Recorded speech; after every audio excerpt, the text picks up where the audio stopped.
భవిష్యత్ ప్రణాళిక వీళ్ళ ముగ్గురిని కూడా నడిపిస్తున్న పార్టీ కోసం ప్రాణ త్యాగానికైనా సిద్ధపడే కార్యకర్త అన్నీ కలిపితే తెలుగు జాతి గర్వపడే తెలుగుదేశం పార్టీ. ఆ తెలుగుదేశం పార్టీ ఏటేటా జరుపుకునే ఈ మహానాడు నిజంగా ఒక పండుగ, ఒక జాతరనే చెప్పాలి. ఈ మహానాడు అనేది ఒక రాజకీయ సభ కాదు. ఈ మహానాడు అనేది ఒక బల ప్రదర్శన కాదు. ఈ మహానాడు అనేది తెలుగు జాతి గురించి పెట్టిన పార్టీకి దిశానిర్దేశం ఇచ్చుకొని ఈ రాష్ట్ర భవిష్యత్ ప్రణాళికను ఏ విధంగా తీసుకెళ్లాలని చెప్పడానికి ఉపయోగపడే ఒక సభ అని చెప్పి మనందరం కూడా తెలుసుకోవచ్చు. ఈ కార్యక్రమంలో తెలుగు జాతి ఉన్నంత వరకు తెలుగువారి గుండెల్లో ఉండే యుగ పురుషుడు అన్న నందమూరి తారక రామారావు గారికి పాదపద్మములకు నమస్కారాలు సమర్పిస్తూ ఈరోజు ఈ కార్యక్రమానికి నవ్యాంధ్ర శిల్పి, కోట్లాది ప్రజల ఆశాదీపం, ఒక విజనరీ నాయకుడు, ఆ రోజు ఎన్టీ రామారావు గారు ఆత్మవిశ్వాసంతో ఉండాలి, ఆత్మగౌరవంతో ఉండాలి, ఢిల్లీ నడివీధుల్లో తెలుగు వాళ్ళు నిలబడేటట్టు చేయాలి అనుకుంటే అదే ఆత్మగౌరవాన్ని ముందుకు నడిపిస్తూ అదే ఆత్మవిశ్వాసంతో ఈరోజు ఢిల్లీ నడివీధుల్లోనే కాదండి, ప్రపంచం ఏ మూలకెళ్ళి జై తెలుగుదేశం అంటే నలుగురు బయటకు వస్తారు జై తెలుగుదేశం అని. ఆ రకంగా క్రియేట్ చేసిన గౌరవ విజనరీ నాయకుడు, మనందరి అభిమాన నాయకులు, జాతీయ పార్టీ అధ్యక్షులు నారా చంద్రబాబు నాయుడు గారికి, నిత్య విద్యార్థి నారా చంద్రబాబు నాయుడు గారికి, అదేవిధంగా నవశకానికి నాంది పలికిన వ్యక్తి. ఈరోజు ఈ మాట నేను పర్టికులర్గా చెప్పాలి. ఎందుకంటే జాతీయ వర్కింగ్ ప్రెసిడెంట్గా ఎన్నికైన తర్వాత మొట్టమొదటి మహానాడు చేస్తూ ఉంటే ఈరోజు నెల్లూరులో మహానాడు కొంచెం క్యాన్సిల్ అయింది. మన విజువల్గా మనందరం కూడా ఇలా ఈరోజు వర్చువల్గా చేయాలి అని అనుకునేటప్పుడు నేను కొంచెం బాధపడ్డా. అయ్యో, ఫస్ట్ టైం లోకేష్ బాబు గారు వర్కింగ్ ప్రెసిడెంట్ అయిన తర్వాత మహానాడు చెప్పుకుంటున్నామే, ఈరోజు ఇలా అయింది ఏంటి అనుకుంటే దానికి 10 కాదు 20 ఈరోజు మహానాడు రాష్ట్ర వ్యాప్తంగా 14 లక్షల మంది తెలుగుదేశం పార్టీ కుటుంబ సభ్యుల మధ్యలో జరుగుతుందంటే లోకేష్ బాబు గారు వెరీ బ్లెస్డ్ అని చెప్పి మనందరం కూడా తెలుసుకోవాలి, మనందరికీ కూడా తెలుస్తుంది. యువగలం అధినేత, ఎంతోమంది యువకుల తాలూకా తన గలాన్ని తన గలంగా ముందుకు నడిపిస్తున్న యువ నాయకుడు నారా లోకేష్ గారికి ప్రత్యేకంగా నేను ధన్యవాదాలు తెలియజేసుకుంటూ ఈరోజు హైబ్రిడ్ విధానంలో ఈ స్క్రీన్ల ముందు కూర్చున్న ఎంతోమంది తెలుగుదేశం పార్టీ కుటుంబ సభ్యులందరికీ కూడా 14 లక్షలు 15 లక్షల మంది కుటుంబ సభ్యులకి ఈరోజు ఇక్కడే ఉన్న పెద్ద నాయకులందరికీ కూడా మరొకసారి ధన్యవాదాలు తెలియజేసుకుంటున్నా.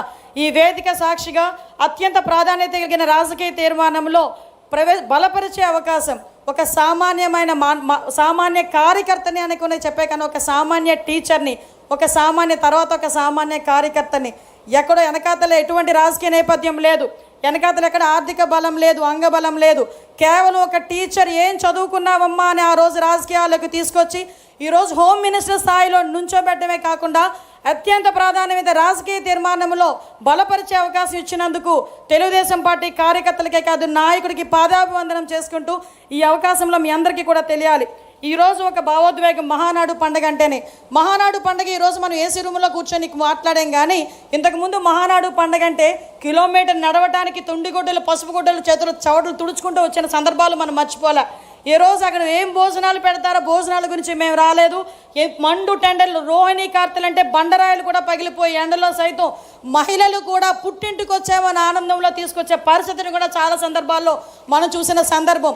అటువంటి మహానాడు ఈరోజు మహిళలకు అంకితం చేసిన ఘనత కలిగిన నా నాయకుడు నారా చంద్రబాబు నాయుడు గారికి ఆంధ్రప్రదేశ్లోనే కాదు తెలుగు మహిళలందరి తరపున నేను ధన్యవాదాలు, నమస్కారాలు తెలియజేసుకోవాలి. ఈరోజు మహానాడు తెలుగు మహిళలకు అంకితం చేస్తున్నామని చెప్పాం, కానీ ఆ రోజు నందమూరి తారక రామారావు గారు పార్టీ పెట్టినప్పుడే ఆ రోజు నుంచి ఈ రోజు వరకు మహిళలకి ప్రాధాన్యత కలిగించిన వ్యక్తి. ఆ రోజు మహిళలకి ఆ రోజు మనందరికీ తెలుసు, ఆస్తుల సమాన వాటా హక్కు ఇవ్వాలి అని చెప్పి పుట్టింటిలోనే కాదు అత్తింటిలోనే కూడా గౌరవం పెంచిన ఘనత తెలుగుదేశం పార్టీది. ఆ రోజు పద్మావతి యూనివర్సిటీ ద్వారా మహిళలను విద్యకు దగ్గరగా చేయాలి అనుకోవడం, కానీ రాజకీయాలకు ఎక్కడో వంటింటి కుందేలుగా ఉండే మహిళలను బయటకు తీసుకొచ్చి రాజకీయాలుగా ముందుకు తీసుకెళ్లాలని చెప్పి ఆ రోజు స్థానిక సంస్థల ఎలక్షన్స్లో రిజర్వేషన్లు కల్పించడం, కానీ మళ్ళీ తిరిగి ఈరోజు చట్టసభలలో సైతం 33% రిజర్వేషన్ని ఎవరు కల్పించకపోయినా దేశం మొత్తంలో మొట్టమొదటిసారిగా మహిళలకు అవకాశం ఇస్తున్న ఏకైకమైన పార్టీ ఏదైనా ఉందంటే అది మన తెలుగుదేశం పార్టీ. విమర్శకులకు ఒకటే హెచ్చరిస్తున్నా, విమర్శకులకి సవాలు ఇస్తున్నా, మహిళలు ఓట్ల బ్యాంకుతో గెలిచేము, మహిళా సాధికారత సాధిస్తామనుకున్న ప్రతి ఒక్క పార్టీ కూడా ఎస్, మా బాటలోకి రండి, మా బాటలో అనుసరించి మీ సత్తా ఏంటో చూపించే పరిస్థితి రావాలని చెప్పి నేను కోరుకుంటున్నా.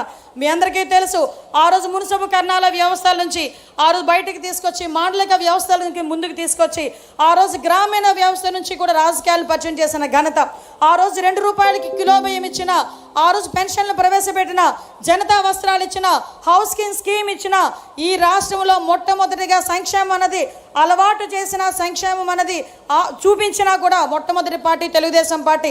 అటువంటి 44 సంవత్సరాల చరిత్ర గల తెలుగుదేశం పార్టీ ఎన్నో ఆటుపోట్లు ఎదుర్కొంది, ఎన్నో అవమానాలు ఎదుర్కొంది.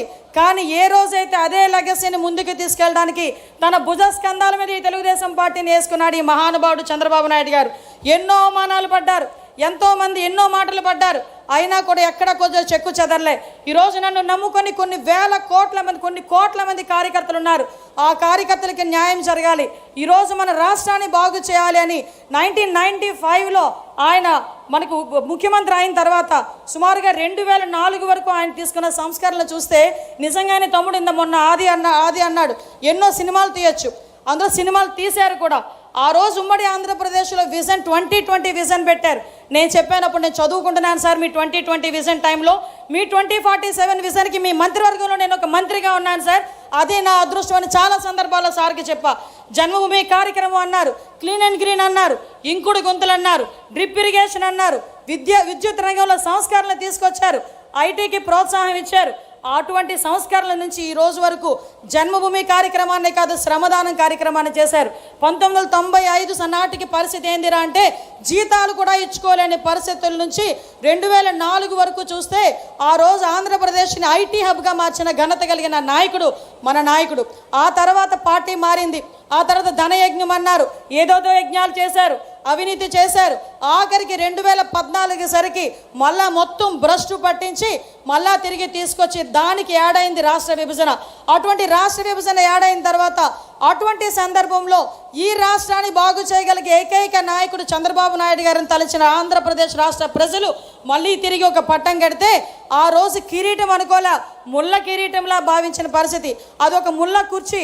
ఎందుకంటే 16,000 కోట్ల రూపాయల లోటు బడ్జెట్ ఒకవైపు అయితే, ఒకవైపు నుంచి జనాభా ఎక్కువ, ఎక్కడ వనరులు ఉన్నాయో తెలియదు, కూర్చోడానికి కుర్చీ లేదు, చెప్పుకోవడానికి రాజధాని లేదు, ఏం చేయాలో తెలియని పరిస్థితుల్లో, ఎటువైపు వెళ్ళాలో తెలియని పరిస్థితిలో ఆ దార్శనికత కలిగిన నాయకుడు తాలూకా నాయకత్వం, ఆ విజనరీ నాయకుడు తాలూకా నాయకత్వం మనకి ఆ రోజే ఒక అమరావతిని తీసుకొచ్చి పెట్టింది, ఆ రోజే ఒక పోలవరానికి తీసుకొచ్చి పెట్టింది, ఆ రోజే పోలవరం కూడా ముందుకెళ్ళిన పరిస్థితి కనిపించింది.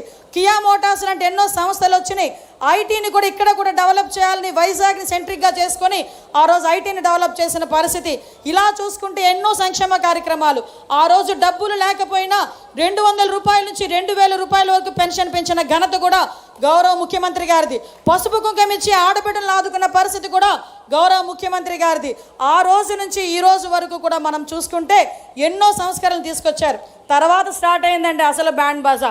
ఏ దిష్టి తగిలిందో తెలియదు కానీ ఆంధ్రప్రదేశ్ రాష్ట్రానికి ఏదో అంటారు కదా, ఏ చెడుపు తగిలిందో తెలియదు కానీ ఆంధ్రప్రదేశ్ రాష్ట్రానికి 2019-24 నిజంగా చెప్పాలంటే ఒక డిస్ట్రాక్షన్. ఎలాంటి డిస్ట్రాక్షన్, ఎలాంటి విధ్వంసం అంటే ఇందాక చాలామంది నాయకులు చెప్పారు విధ్వంసం ఎప్పుడెప్పుడు విన్నామా అని. కానీ ఏ రోజైనా 2014లో సీఎంగా ముఖ్యమంత్రి చంద్రబాబు నాయుడు గారు సంతకం పెట్టేది పెన్షన్ల సంతకం పెట్టారు.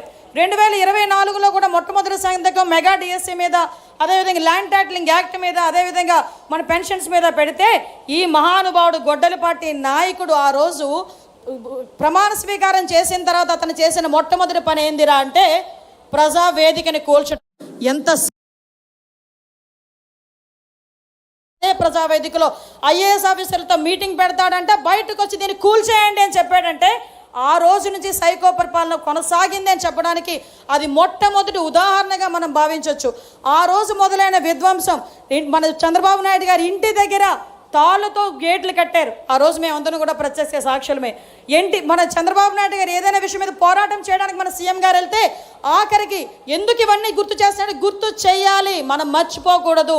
మనం పడిన గాయాల్ని, మనం పడిన దెబ్బల్ని మనం మర్చిపోతే ముందుకెళ్ళలే. ఇది నా నాయకుడు నాకు చెప్పిన నీతి.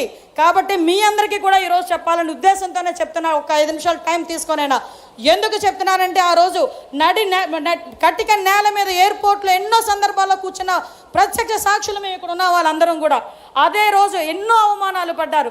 ఎంతోమంది నాయకులను జైల్లో పెట్టారు. ఎంతోమంది నాయకులు ఇళ్ళ దగ్గరికి వెళ్ళి కూల్ చేశారు. ఆ రోజు పరదాలు ఉన్నాయి, చెట్లు కొట్టే పరిస్థితులు, ప్రివెంటివ్ అరెస్టులు, హౌస్ అరెస్టులు, ఎట్టు చూసినా గగ్గోలు. అమరావతి కావాలని రోడ్డు మీదకి వస్తే ఆడబిడ్డల్ని బూటి కాలుతో తన్నిన సందర్భాలు. ఇది ఏంటి తప్పు అంటే మాస్క్ అడిగిన పాపానికి సుధాకర్ని పిచ్చోడిని చేసిన సందర్భాలు. ఇది ఏంది అని అడిగితే డ్రైవర్ సుబ్రహ్మణ్యాన్ని చంపి డోర్ డెలివరీ చేసిన సందర్భాలు. వీటన్నిటి గురించి పోరాటం చేస్తున్నామంటే మాలాంటి వాళ్ళ మీద కూడా అట్రాసిటీ కేసులు పెట్టిన సందర్భాలు. అటువంటి సందర్భంలో నిజంగా ఒక్కగానొక్క కొడుకు ఈ సందర్భంలో నేను నారా భువనమ్మకి నేను థ్యాంక్స్ చెప్పాలి. ఎందుకంటే ఏ తల్లి చెయ్యని ఆ రోజు ధైర్యం ఆ తల్లి చేసింది ఈ రాష్ట్ర ప్రజల గురించి. ఏమండి ఆ కుటుంబం ఎప్పుడు ఈ రాష్ట్ర ప్రజలకు అంకితం అయిపోవడమేనా? ఆ రోజు నేను భయపడ్డా. అదే యువగలం పేరిట యువత తాలూకా గలాన్ని ముందుకు తీసుకొని ముందుకు నడుస్తూ ఉంటే ఎన్ని మాటలు అన్నారండి. చేతిలో మైక్ లాక్కున్నారు, నుంచున్న స్టూల్ లాక్కున్నారు, వేసిన స్టేజ్ లాక్కున్నారు, బయటకు వస్తే కరెంటు తీసేశారు, ఒక సరైన ప్రొటెక్షన్ ఇవ్వలేదు, రాళ్ళు ఇసిరేవాళ్ళు, గుడ్లు ఇసిరేవాళ్ళు. అయినా అన్నిటికీ తట్టుకున్నాడు ఆ పెద్ద మనిషి. నిజంగా పెద్ద మనిషి అనాలి, ఎందుకంటే నేను నాకన్నా చిన్నోడైనా పెద్ద మనిషి అనాలి. ఆ రోజు ఈ రాష్ట్ర భవిష్యత్తు గురించి ఆ రోజు అతనికి అధికారం కొత్త ఏం కాదు. తాత సీఎం, నాన్న సీఎం, ఆఖరికి ఆయన అప్పటికి మంత్రి పదవి చేసిన వ్యక్తి అయినప్పటికీ కూడా ఈ రాష్ట్ర యువత గురించి నేను ముందుకు రావాలి అని చెప్పుకొని వచ్చారు. ఈరోజు రెడ్ బుక్ అని మాట్లాడుతున్నారు. నీకులాగా గొడ్డళ్ళు చేతిలో పెట్టి కత్తులు చేతిలో పెట్టి యువకులను ముందుకు నడిపించే పార్టీ మాది కాదు.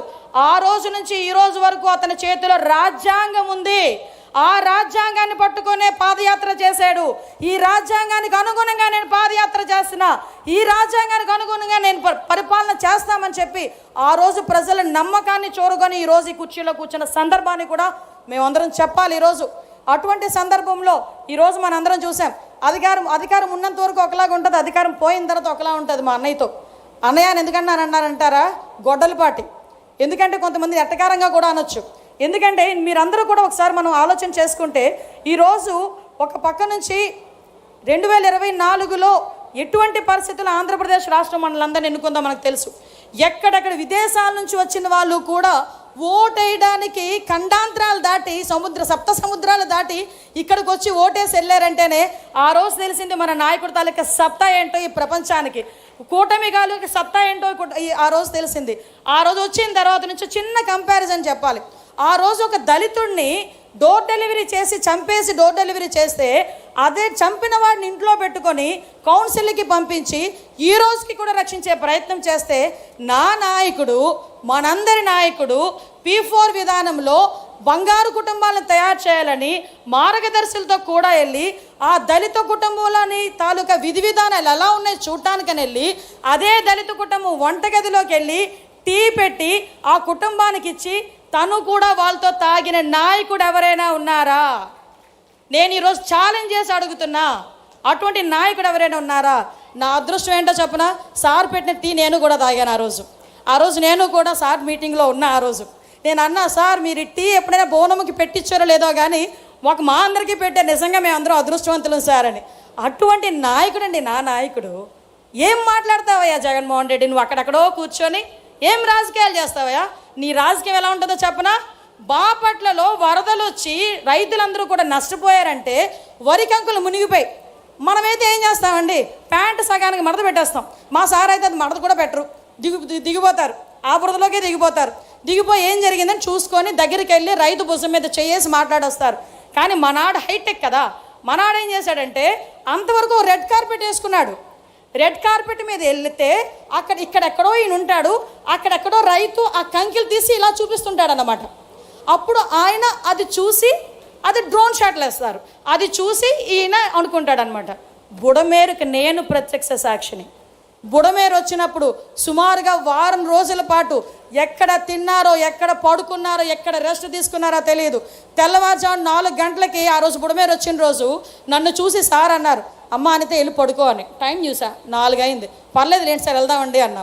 మళ్ళీ అట్నుంచి వచ్చారు 6 అయింది. 6 గంటలకి అధికారులందరినీ కూర్చోబెట్టి రివ్యూ చేస్తున్నారు. రివ్యూ చేస్తే సడన్గా సార్ అన్నారు, సార్ టైం చూసుకోవాలి 6 గంటలని. సడన్గా ఎలా చూసి అన్నారు, 7 గంటలకు అందరం 6:30కి అందరం కలుద్దామా అన్నారు. కార్తికేయ మిశ్రా గారు కూడా ఆ రోజు ఐఏఎస్ ఆఫీసర్ ఉన్నారు. ఇలా చూసి ఇంకెందుకు సార్ ఇక్కడే ఉండిపోతాం సార్, మీరు వెళ్ళి కాసేపు రెస్ట్ తీసుకొని రండి సార్ అన్నారు. అప్పటి వరకు మేము కూడా టైం చూడలే. అప్పుడు టైం 6. అంటే ఆ రోజు డే మొదలుకొని నెక్స్ట్ డే వరకు కూడా నీటిలోకి దిగారు, నీటిలో చూశారు, బురదలోకి దిగారు. ఆఖరికి మళ్ళా తిరిగి ఒక సామాన్యమైన పరిస్థితి వచ్చినంత వరకు కూడా ఆ ప్లేస్ని వదిలి కూడా రాలేదు. అది నా నాయకత్వం అంటే. ఏం మాట్లాడతాడు ఈరోజు కూర్చొని? ఈరోజు మనం అధికారంలో ఉంటేనే నాయకత్వం చేయడం కాదు. ఈరోజు సార్ సిద్ధాంతం ఎలా ఉంటుందంటే, అధికారం కోల్పోయినప్పుడు బాధపడడం కాదు, అధికారం లేకపోయినా అధికారం ఉన్నా కూడా పేదవాడికి సేవ చేసి లేకపోయినప్పుడు ఆయన బాధపడే తత్వం ఉన్న నాయకుడు. కాబట్టి అధికారం ఉన్నా లేకపోయినా నేను ప్రజల పక్షాన పోరాడతాను అని చెప్పి ఆ రోజు నుంచి ఈ రోజు వరకు కూడా పోరాటం చేస్తూనే ఉన్నారు. ఎందుకు చెప్తున్నానంటే మళ్ళా వాళ్ళు తిరిగి మొదలుపెట్టారు. మొన్నటి వరకు ఎలక్షన్ ముందు వరకు వివేకానంద రెడ్డి హత్య చంద్రబాబు నాయుడు గారు చేయించారని నారాసుర రక్త చరిత్ర అని ఒక గొడ్డలు పెట్టారు. ఈ 5 సంవత్సరాలు అతగాడే కదండి సీఎం, అతగాడే కదా 5 సంవత్సరాలు సీఎం. 19 నుంచి 24 వరకు వాళ్ళ బాబాయ్ చనిపోయిన తర్వాత 5 సంవత్సరాల వరకు. మరి ఆ రోజు ఏం చేశారండి అని అడుగుతుంది నేను కాదండి బాబోయ్, వాళ్ళ చెల్లెళ్ళు అడుగుతున్నారు. ఆ సునీతమ్మన ఆ పక్కనున్న ఆవిడ షర్మిలమ్మ అడుగుతున్నారు. కనీసం ఆ రోజు మాట్లాడకుండా మళ్ళీ ఈరోజు నిన్న మొన్న బయటకు వచ్చి చంద్రబాబు నాయుడు గారే చేశారంట. అంటే చెప్పేవాడికి అదే అంటారు కదా, వినేవాడు లోకువా అని. ఈరోజు మేము ప్రజలు వింటున్నారు అనుకొని నోటుకు వచ్చినట్టు చెప్పే సందర్భాలు.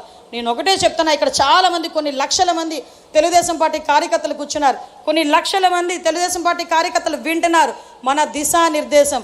ఈరోజు ఎంతో కష్టపడి ఇంకో 2028కి అనుకుంటా సార్కి 50 సంవత్సరాలు పూర్తయితే రాజకీయంగా ఒక నాయకుడిని చూశానండి నేను, నిజంగా ఏకైక నాయకుడిని చూశాను. ఈరోజు నా సీక్రెట్లు ఎవరికైనా చెప్తే నాయకుడి కింద ఎదుగుతాడేమో అనుకుని భయపడే నాయకుల్ని కూడా నేను చూశాను. కానీ 50 సంవత్సరాలుగా ఆయన అక్కడ ఇంచుమించుగా 50 సంవత్సరాలు రాబోతున్న రాజకీయ చరిత్ర కలిగిన నాయకుడిగా మమ్మల్ని కూర్చోబెట్టి, మా మంత్రుల్ని కూర్చోబెట్టి ఏం చెప్తారో తెలుసా? నేర్చుకోండి అయ్యా, నేను చెప్తాను, చాలా చెప్తాను, మీకు వినే ఓపిక ఉంటే నేను చెప్పడానికి సిద్ధంగా ఉన్నా, మీరు రాజకీయం నేర్చుకోండి, అడ్మినిస్ట్రేటివ్ నేర్చుకోండి అని చెప్పి మాకు లాంటి వాళ్ళందరినీ కూడా సింగపూర్ పంపిస్తే అది కూడా వాళ్ళకి వేరే రకంగా ఆలోచించుకున్నారు. సింగపూర్ పంపించి ఈరోజు బయటికి వచ్చిన తర్వాత మేము అందరూ అనుకున్నారు సింగపూర్ విహారయాత్ర అని. కాదండి, విజ్ఞాన యాత్ర అండి సింగపూర్. మాకు మార్నింగ్ 9:30కి మీకు స్కూల్లో, నేను చాలామంది మా నారాయణ గారు ఇక్కడ చూస్తున్నారు, ఆయన 9:30కి ఎలాగైతే స్కూల్ బస్ ఎక్కిస్తారో మేము కూడా అలాగే ఎక్కాం నారాయణ గారితో పాటు. నారాయణ గారు కూడా ఆ రోజు 9:30కి స్కూల్ బస్ ఎక్కినట్టుగా కారు ఎక్కాం. ఎక్కి ఈవినింగ్ 7, ఒక్కొక్కసారి 7:30కి కూడా ఎక్కిన సందర్భాలు కూడా ఉన్నాయి. అటు నుంచి 7 o'clock తీసుకొచ్చి పడేసేవారు మమ్మల్ని. Of course it's a wonder. నిజంగా అలాంటి చోట నేర్చుకోవాలి. ఎందుకు చంద్రబాబు నాయుడు గారు నేర్చుకోమంటారని చెప్పడానికి అదొక ఉదాహరణ. ఇలాంటి నాయకుడు ఉన్న తర్వాత, ఇలాంటి వ్యక్తిత్వం ఉన్న తర్వాత ఇంకొకటి చెప్పి నేను ముగిస్తానండి. ఎందుకంటే మత్స్యకార భరోసా కింద మొన్న రీసెంట్గా చంద్రబాబు నాయుడు గారు ఒక ఇంటికి వెళ్ళారు. నిజంగా వెళ్ళాలనుకుంటే ఈ ఊర్లో కూర్చొని బటన్ నొక్కొచ్చు. ఎందుకంటే అతగాడు ఇంతకుముందు బటన్ నొక్కేవాడు బయటకు వెళ్ళాడంటే పరదాలు కట్టాలి, లేకపోతే చెట్లు నరకాలి, ఇంచుమించు 5,000 మంది పహారా ఉండాలి, గంతకాలు తవ్వాలి. నిన్నే చెప్పారు సార్, గంతకాలు తవ్వేవారంట చుట్టూను. నల్ల చున్నీ వేసుకోకూడదు, నల్ల బుట్టు పెట్టుకోకూడదు, నల్ల రిబ్బన్ కట్టుకోకూడదు, అతగాడి అన్ని ఆంక్షలు ఉండేవి. కానీ మన నాయకుడు ఏం చేస్తున్నారంటే, ఒక సంక్షేమ పథకం ఇవ్వాలంటే నేరుగా వాళ్ళ ఇంటికి వెళ్ళి కూర్చుంటున్నారు.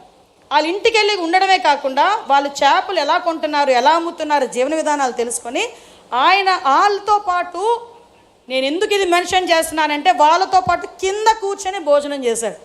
కొంతమంది నాయకులు ఉంటారండి, కొబ్బరికాయ కొట్టాలంటే పంతులు వెళ్ళి రాయి ఎత్తారు పైకి. కొబ్బరికాయ కొట్టాలంటే పంతులు రాయి ఎత్తితే అప్పుడు కొబ్బరికాయ కొడతాడు. అలాంటి వాళ్ళు కూడా ఇతని తాలూకు వయసు గురించి మాట్లాడుతున్నారంటే ఇంక సిగ్గుందా అని అడుగుతున్నాను ఈరోజు. అటువంటి ఒక సైకో గొడ్డలి పార్టీ నాయకులు మళ్ళా బయటికి రావడానికి, కళ్ళబొల్లి బాటలు బయటికి రావడానికి ప్రయత్నం చేస్తున్నారు. నేను ఒకటే చెప్పబోతున్నా ఈరోజు ఒకటే చెప్పబోతున్నా. మన నాయకులందరూ ఉన్నారు, కార్యకర్తలు ఎలాంటి వాళ్ళు మనకు తెలుసు. ఈరోజు గౌరవ నారా లోకేష్ గారు ఈరోజు ఎన్నో కంపెనీలు తీసుకొచ్చి, ఇంకొక విషయం చెప్పాలి, మన సాధారణంగా మన ఇంట్లోనే జన్జీస్ అని జనాల్ఫాస్ జనరేషన్స్ అన్నీ ఉన్నాయి. వాళ్ళకి అర్థం కానిది ఏంటంటే మా జనరేషన్కి ఉద్యోగాలు ఇచ్చింది ఆయనే, ఇప్పుడున్న జనరేషన్కి ఉద్యోగాలు ఇస్తున్నది ఆయనే, జనాల్ఫాకి కూడా ఉద్యోగాలు ఇవ్వబోయేది ఆయనే. దానికి సంబంధించిన కార్యాచరణ 2047 వరకు చేతిలో పట్టుకొని తిరుగుతున్నారండి ఈయన. ఇలాంటి వ్యక్తులు ఉన్నంత వరకు జనాల్ఫా కాదు కదా, జన్జీస్ కాదు కదా, ఎవరైనా చదువుకుంటే చాలు మీ ఇంటికి ఉద్యోగాలు తీసుకొచ్చే స్థాయికి మేము తీసుకొస్తామని గౌరవ నారా లోకేష్ గారు ముందుకొచ్చి చెప్పే సందర్భాలు కూడా ఉన్నాయి. ఇంకా 28 సెకండ్లు ఉంది సార్. ఇంకొక విషయం కూడా చెప్తున్నాను సార్, నారా లోకేష్ గారు తీసుకొస్తున్న ఐటీ కంపెనీలకి ఇంతకుముందు మేము చదువుకునేటప్పుడు ఉద్యోగాల గురించి మేము వెయిట్ చేసేవాళ్ళవి, కానీ ఇప్పుడున్న జనరేషన్ ఏం అదృష్టవంతులయా, ఉద్యోగాలు మీ గురించి వెయిట్ చేస్తున్నాయి. That is Gen Zs. నిజంగా చెప్పాలంటే అదృష్టవంతులు అని చెప్పి ఈరోజు చెప్పాలి. అటువంటి నాయకులు ఉన్న చోట, అటువంటి నాయకత్వం పనిచేస్తున్న చోట దీన్ని నిలబెట్టుకోవాల్సిన అవసరం ఉంది, దీన్ని సస్టైన్ చేయాల్సిన అవసరం ఉంది. మన రాష్ట్రం బాగుపడాలన్నా, మన కుటుంబాలు బాగుపడాలన్నా, మన విలువలు పెరగాలన్నా, మనం గౌరవంగా బతకాలన్నా ఈ ఎన్డీఏ కూటమి గవర్నమెంట్ ఈరోజు ముందుకెళ్లాల్సిన అవసరం ఉంది. ఇంకో 15 సంవత్సరాలు కాదు, 20 సంవత్సరాలైనా ఇదే గవర్నమెంట్ ముందుకెళ్తేనే 2047 నాటికి ప్రపంచంలోనే మొదటి స్థానంలో ఆంధ్రప్రదేశ్ ఉంటుంది అని రాసి పెట్టుకోమని ఈ మహానాడు సాక్షిగా చెప్తున్నా. దీనికి ప్రతి ఒక్క కార్యకర్త కూడా ముందుకు రావాలి. ఇప్పుడు జరిగే ప్రతి ఎలక్షన్ మనదై ఉండాలి. ఇందాక చంద్రబాబు నాయుడు గారు వీడియో ఒకటి వేస్తున్నప్పుడు చంద్రబాబు నాయుడు గారు అని నేను అని చెప్పినప్పుడు ఇక్కడ ఉన్న వాళ్ళందరం కూడా క్లాప్స్ కొట్టాం. ఆ మాట పదే పదే పదే పదే వినాలి అని చెప్పి ఇక్కడ సంకల్పం తీసుకొని వెళ్దాం. ఆయన ఎవరేం చేయగలరండి? 24 క్లైమోర్ మైన్స్ ఏం చేయలేకపోయినాయి. ఆయన దృఢ సంకల్పం అలాంటిది, అతని తాలూకా తపన అలాంటిది. మనకి ఏదైనా మంచి చేయాలని తపన, అటువంటి తపన కలిగిన నాయకుడు, తపన కలిగిన యువ నాయకుడు సారథ్యంలో ఈరోజు మనందరం పనిచేస్తున్నాం. దీనికి మనందరం గర్వపడుతూనే దీన్ని ముందుకు తీసుకెళ్లే బాధ్యత కూడా మనందరం కూడా తీసుకుందామని మీకందరికీ కూడా తెలియజేసుకుంటూ, ఒక మంచి రాజకీయ తీర్మానం, ప్రెస్టేజ్గా ఉండే ఒక రాజకీయ తీర్మానం మీద మాట్లాడే అవకాశం, దాన్ని బలపరిచే అవకాశం ఇచ్చినందుకు మరొక్కసారి మీ అందరికీ కూడా మనస్ఫూర్తిగా పాదాభివందనం చేసుకుంటూ, నా నాయకుడికి, నా పార్టీకి, నేను, నా కుటుంబం ఎల్లప్పుడూ రుణపడి ఉంటామని తెలియజేసుకుంటూ సెలవు తీసుకుంటున్నా. జై హింద్, జై తెలుగుదేశం.